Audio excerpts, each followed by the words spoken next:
Assalamualaikum warahmatullahi wabarakatuh. Kami dari kelompok 2 ingin menjelaskan tentang penetapan parameter farmakokinetik model 1 kompartemen terbuka data urin. Adapun anggotanya Ajeng Retno, Elsa Meilani, Ratu Bilqis, dan Syifa Ismatul Maulah.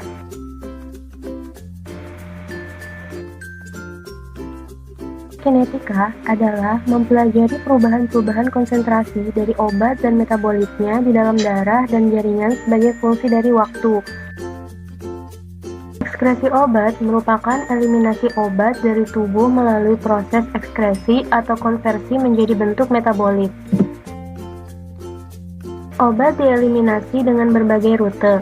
Ginjal, yaitu urin berupa urin, empedu dan usus berupa feses, paru-paru berupa udara, kulit berupa keringat, dan ASI atau air susu ibu. Parameter farmakokinetik dapat diukur dengan data urin. Kelebihan dari data urin yaitu ada data urin menggambarkan secara langsung jumlah obat dalam tubuh.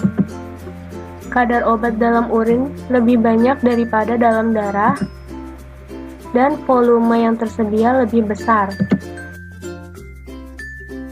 Kekurangan dari data urin ini yaitu pengosongan kandung kemih sempurna sulit diperoleh. Dapat terjadi dekomposisi obat selama penyimpanan,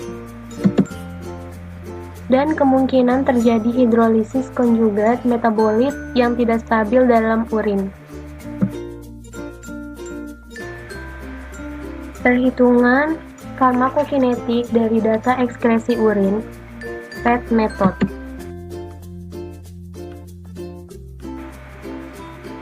Jumlah obat yang diekskresi ke dalam urin setiap saat yaitu DU per DT sama dengan KE kali DB, di mana DU itu jumlah obat yang diekskresi ke dalam urin, KE yaitu tetapan kecepatan ekskresi ginjal, dan DB-nya jumlah obat yang berada di dalam tubuh pada waktu T.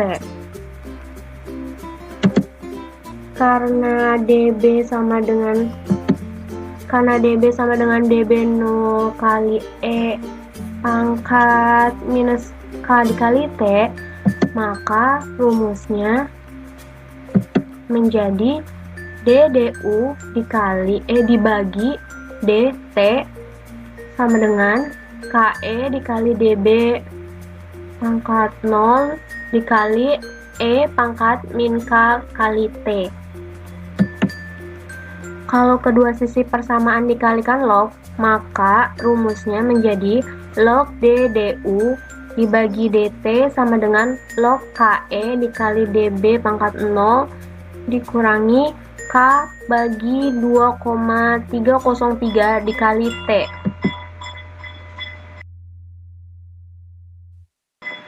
Alat yang digunakan, yang pertama kertas grafik semilog, yang kedua alat tulis, yang ketiga kalkulator, yang keempat timbangan digital, yang kelima tempat menampung,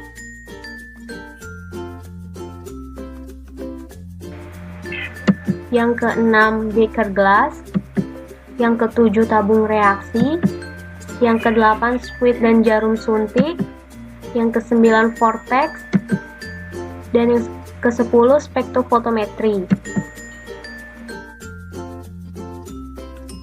Bahan yang digunakan yaitu hewan ujinya kita menggunakan kelinci, obatnya menggunakan aspirin, dan larutan tinder.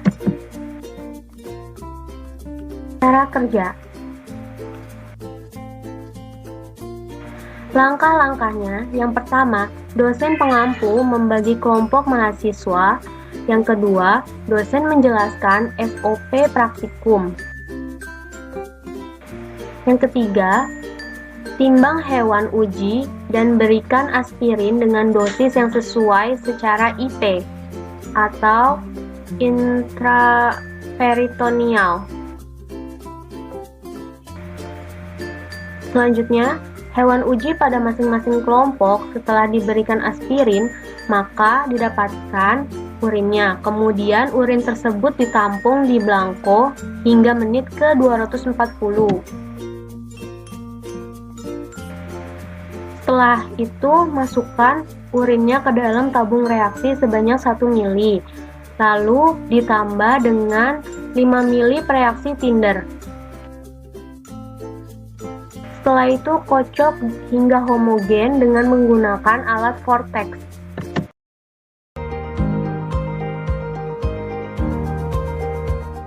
Vortex ini digunakan untuk menghomogenkan larutan yang berada di dalam tabung reaksi.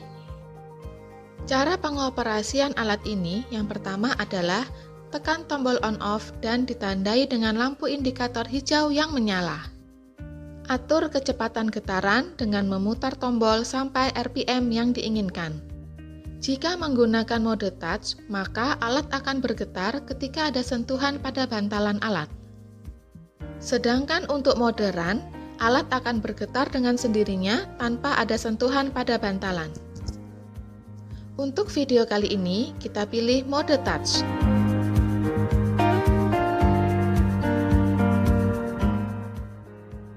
Jika larutan tidak tercampur dengan baik, maka tambahkan kekuatan getarannya. Pastikan putarannya seperti pusaran air sampai ke bagian paling bawah larutan.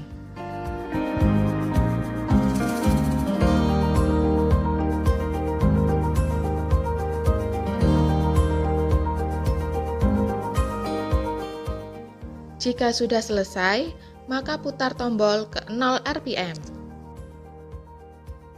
Kemudian, matikan alat.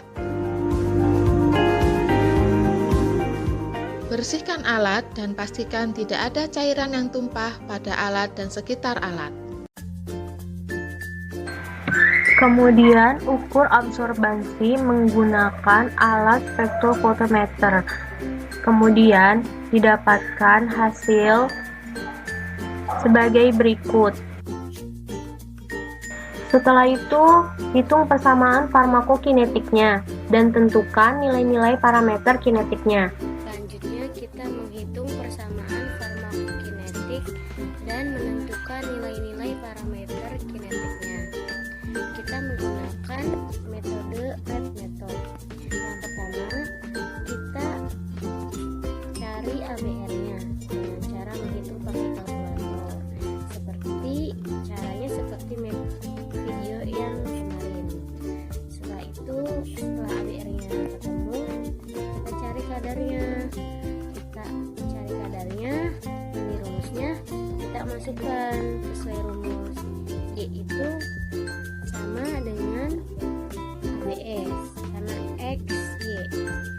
Lalu A-nya ini dan Y-nya ini. Kita masukkan angka-angka tersebut. Setelah didapat, ini adalah nilai C kadar.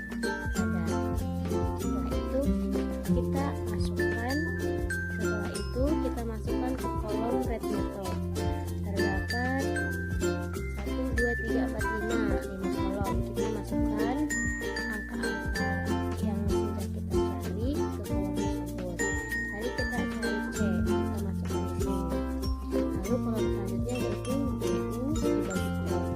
BU itu ini dan T-nya itu berasal dari T1 jarak ke T2 itu berapa. Selanjutnya yang bawahnya juga mengikuti jarak yang atas ke bawah itu berapa, itu kita masukkan di sini. Nah, setelah BU dibagi T, kita masukkan ke kolom ini, ke MG per jam. Nah, untuk mencari waktu tengah, rumusnya seperti ini. T1 ditambah T2 dibagi 2.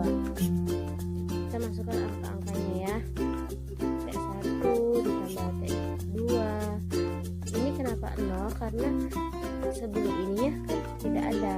Jadi kita masukkan huruf angka 0. Lalu setelah kita dapatkan angka-angkanya, kita masukkan ke kolom tersebut. Selanjutnya kita lanjutkan perhitungan dari red method menggunakan metode red method, yaitu setelah kita dapat waktu tengahnya, terdapat jam dan mg per jam, kita mencari slope T tengah dan CO. seperti rumus-rumus yang kemarin ya. Len 2 dikurangi len 1, T2 dikurangi T1, kita masukkan ke sini. Lennya itu dari mg per jam dan T-nya itu dari jam. Kita T tengahnya itu dari K, dari rumus dibagi K ya.